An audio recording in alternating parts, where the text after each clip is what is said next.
사랑합니다. 축복합니다. 하나님께서 저와 여러분을 생명의 삶으로 인도하십니다.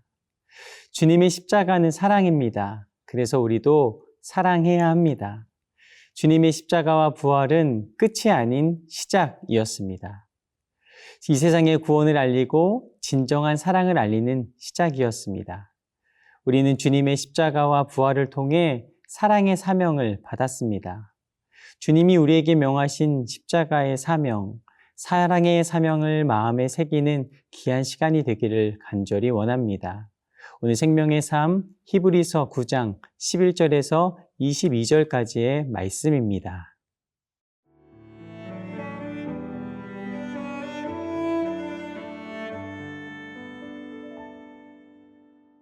히브리서 9장 11절에서 22절 말씀입니다.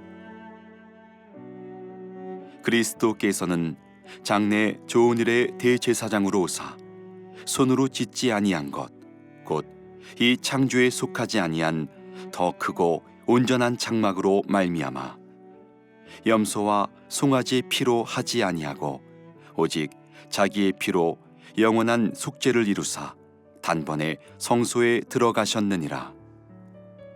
염소와 황소의 피와 및 암송아지의 죄를 부정한 자에게 뿌려 그 육체를 정결하게 하여 거룩하게 하거든.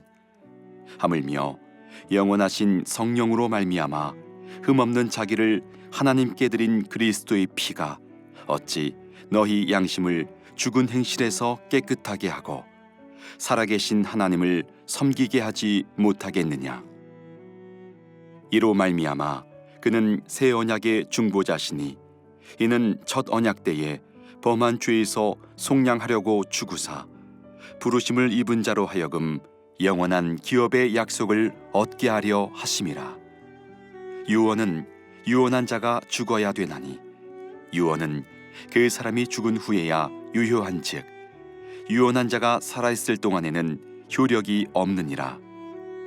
이러므로 첫 언약도 피 없이 세운 것이 아니니 모세가 율법대로 모든 계명을 온 백성에게 말한 후에 송아지와 염소의 피 및 물과 붉은 양털과 우슬초를 취하여 그 두루마리와 온 백성에게 뿌리며 이르되 이는 하나님이 너희에게 명하신 언약의 피라 하고 또한 이와 같이 피를 장막과 섬기는 일에 쓰는 모든 그릇에 뿌렸느니라. 율법을 따라 거의 모든 물건이 피로써 정결하게 되나니 피 흘림이 없은즉 사함이 없느니라. 오늘 말씀은 이렇게 시작됩니다. 11절과 12절 말씀입니다.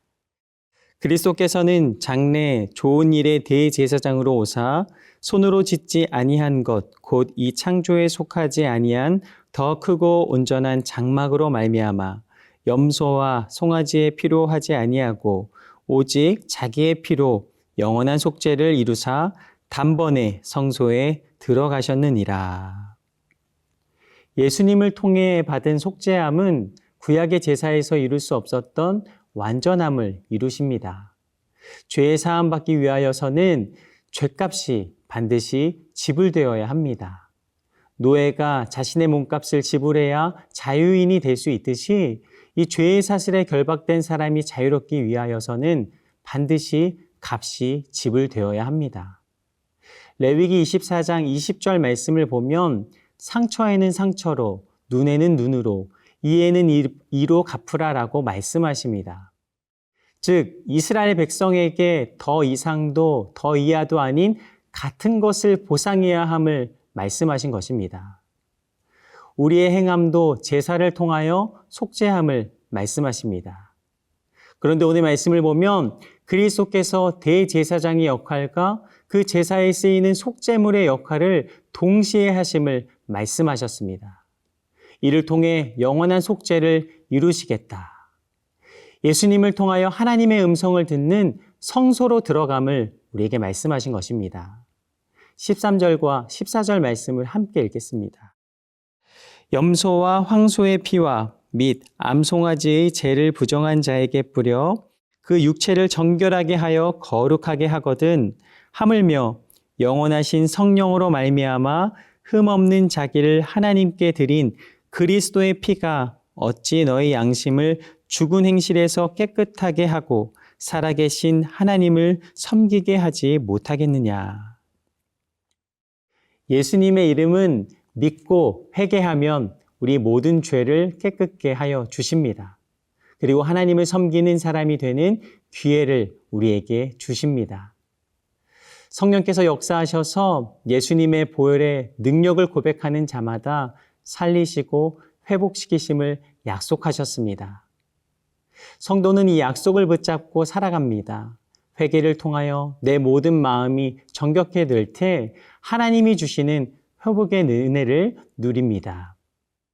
오늘 말씀을 통해 우리의 삶을 하나님께 온전히 올려드리며 하나님의 회복을 누리는 저와 여러분의 삶이 되기를 간절히 소망합니다.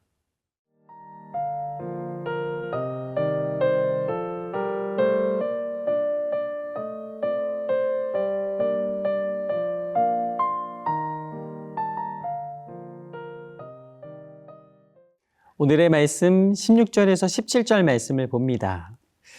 유언한 자가 죽어야 되나니 유언은 그 사람이 죽은 후에야 유효한즉 유언한 자가 살아있는 동안에는 효력이 없느니라.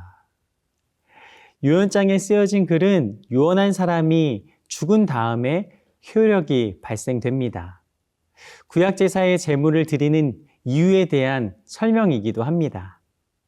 오늘의 말씀 18절에서 22절까지의 말씀을 봅니다.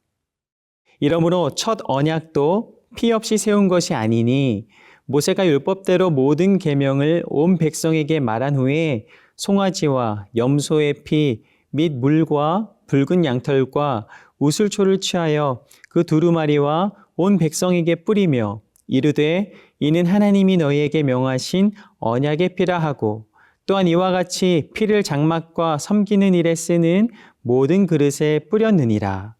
율법을 따라 거의 모든 물건이 피로써 정결하게 되나니 피 흘림이 없은즉 사함이 없느니라.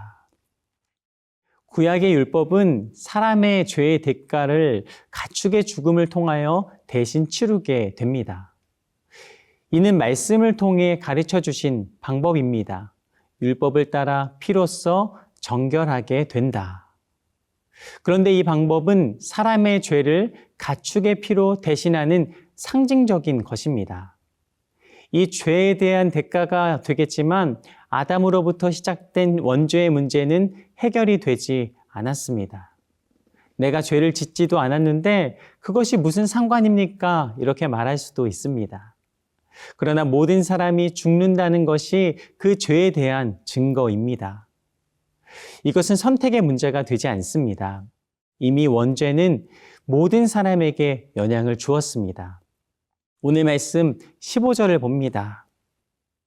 이로 말미암아 그는 새 언약의 중보자시니 이는 첫 언약 때에 범한 죄에서 속량하시려고 주구사 부르심을 입은 자로 하여금 영원한 기업의 약속을 얻게 하려 하심이라.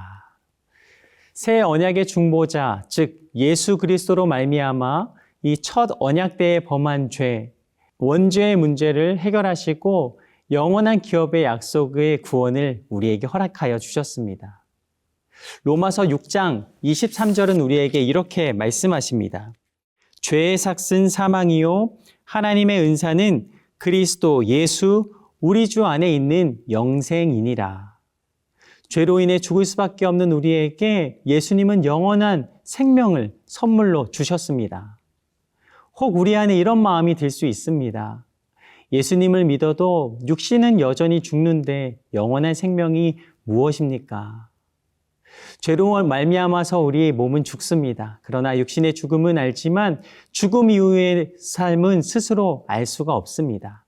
왜냐하면 경험이 불가하기 때문이죠. 우리 가운데 누구도 죽어본 사람이 없습니다.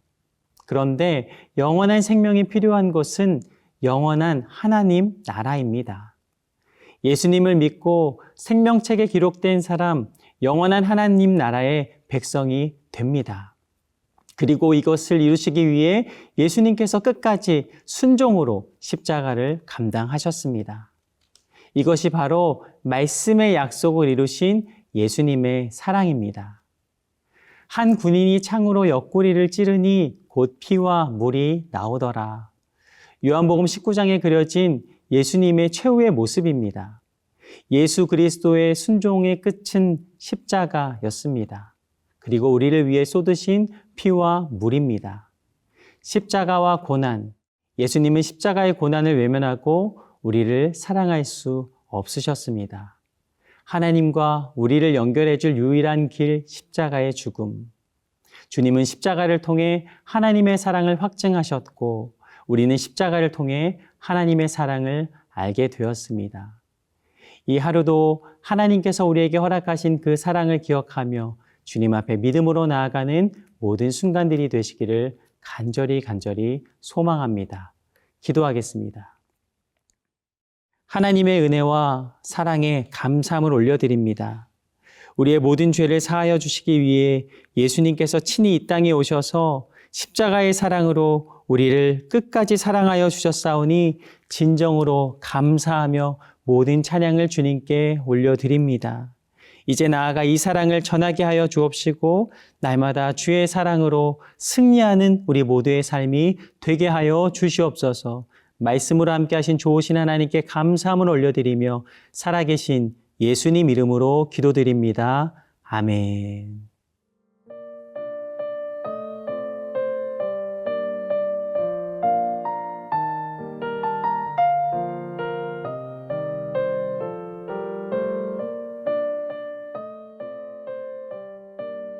이 프로그램은 시청자 여러분의 소중한 후원으로 제작됩니다.